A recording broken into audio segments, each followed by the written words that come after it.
Hi everyone. Today we're going to be looking at Pact Coffee to see what accessibility barriers could quietly be stopping people from checking out. Pact Coffee is a subscription service that delivers freshly roasted, specialty grade coffee beans directly to your door. And Pact is one of those brands that's really easy to get behind.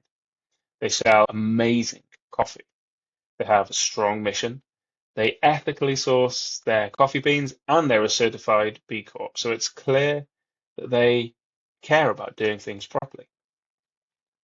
Today, I wanted to walk you through their online checkout experience and show you how a few small unintentional barriers might quietly be getting in the way of people completing their coffee subscription order and how I would fix that.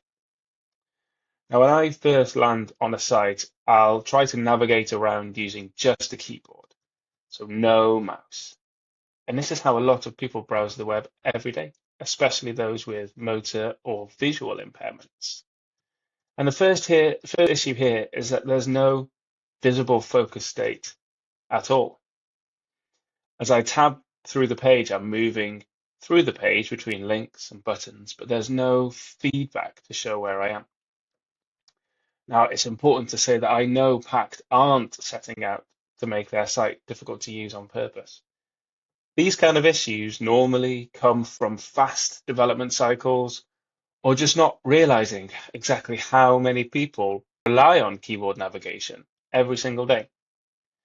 But here's a scary fact for businesses. Around 69% of users will abandon a site when they hit an accessibility barrier. And UK businesses alone are losing over £17 billion a year because of exactly this kind of checkout friction.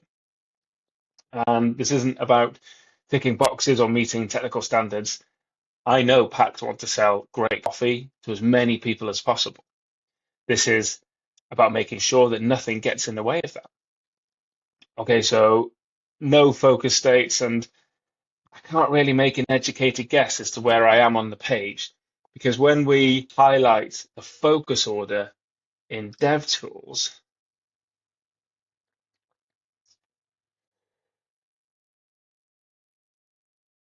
we find a lot of off-screen elements in the tab order.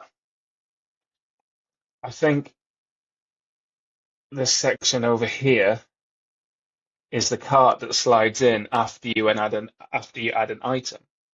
But until that happens, it just adds some confusion. So what would I change first? Add visible focus styles. You can design them to be fully on brand. So there's no reason to take them out entirely. And they make a massive difference to usability.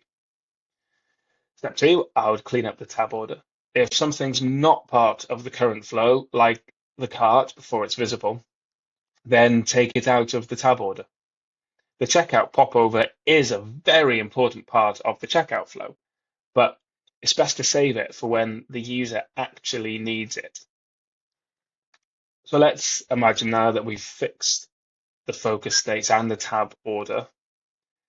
I would like to choose this coffee.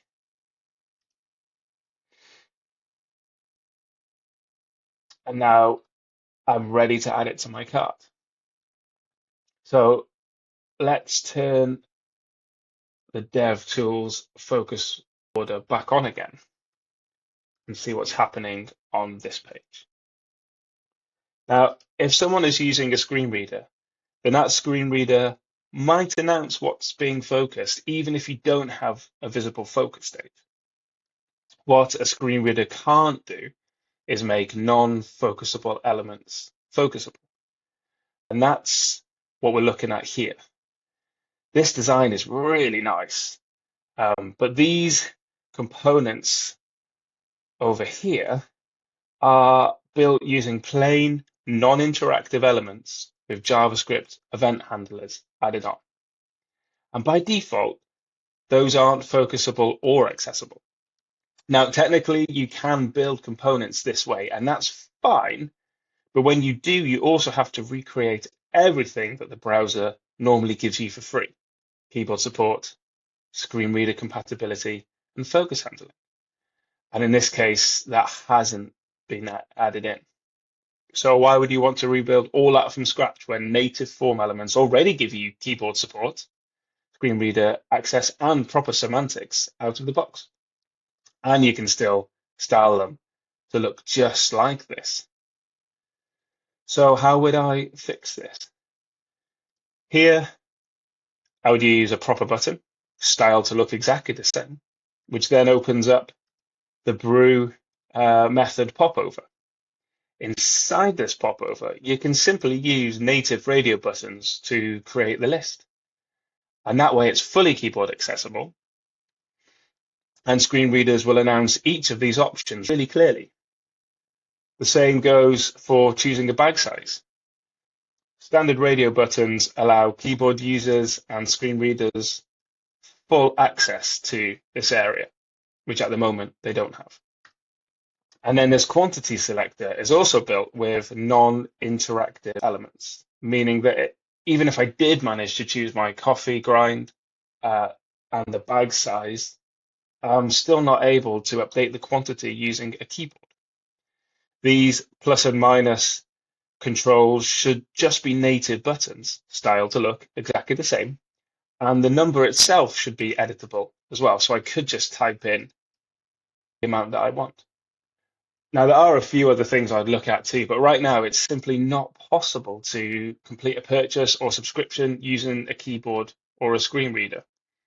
So these would be the first and most important things for Pact to fix. And for a company of Pact size, it's not unrealistic that this friction could currently be costing hundreds of thousands of pounds in missed conversions. And these are customers who are actively trying to buy. And again, none of this I know is intentional, and none of this is a huge rebuild or design. These are small, focused changes that remove invisible conversion barriers. Pact has got great products and a strong brand, and these small adjustments would help more people enjoy it and ultimately increase conversions for them too.